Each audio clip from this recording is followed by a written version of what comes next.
আলু রোদে শুকিয়ে রাখলে দীর্ঘদিন সংরক্ষণ করা যায়। চালু করে জমিতে পানি ধরিয়ে দিয়েছি।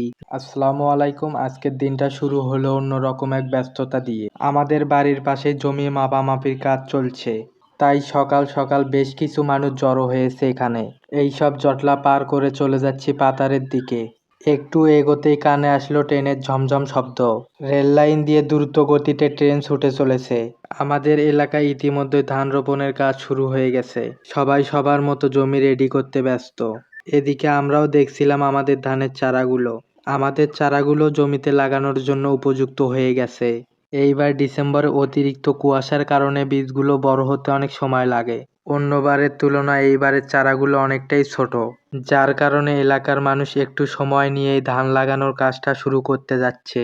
তবে জমিতে ধান লাগিয়ে দেওয়ার পর সঠিকভাবে পরিচর্যা করলে 7 দিনের মধ্যে সেরে উঠবে ইনশাল্লাহ।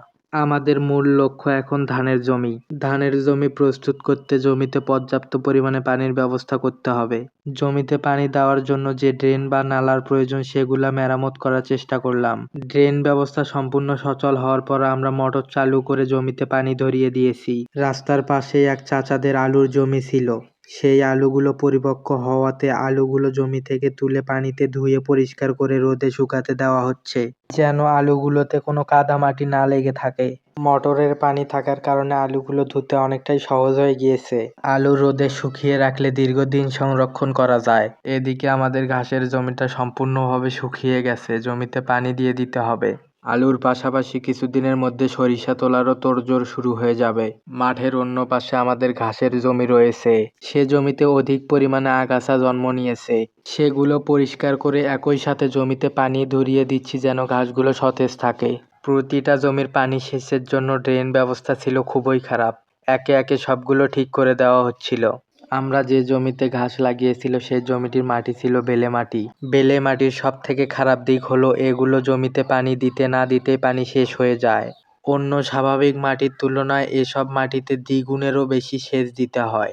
যদিও ঘাস চাষ করলে খুব একটা সমস্যার সম্মুখীন হতে হয় না। যাই হোক, অবশেষে আমরা জমিতে পানি ধরিয়ে দিলাম। অনেকেই জেনে থাকবেন শীতকালে ঘাস খুব কম বাড়ে। ঘাসের জমিতে নিড়ানি সম্পূর্ণ হয়েছে। এখন পানি দিয়ে 2-1 দিনের মধ্যে রাসায়নিক সার দিয়ে দিব। রাসায়নিক সারের মধ্যে ইউরিয়া ও জিপসাম দিয়ে দিব। এতে খুব দ্রুত ঘাস কাটার উপযুক্ত হয়ে উঠবে। রাস্তার পাশে মোটর পাম্পটি সচল রয়েছে। মজার ব্যাপার হলো এই পাম্পের পানি শুধু ঘাসের জমিতেই যাচ্ছে না, রাস্তার পাশে একটি মাছের ঘেরেও পানি সরবরাহ করা হচ্ছে। এই মাছের ঘেরে দৈনন্দিন এভাবেই পানি দেওয়া হয়ে থাকে। এর কারণ হচ্ছে এই ঘের থেকে মাছের ডিম থেকে পোনা উৎপাদন করা হচ্ছে। তো সবকিছুর মাঝে সকল ব্যস্ততার মধ্যেও আমাদের এই জমিতে ধান রোপণের কাজ শুরু হয়ে গেল। আমাদের জন্য সকলে দোয়া করবেন। ভিডিওটি ভালো লাগলে চ্যানেলটি সাবস্ক্রাইব করুন।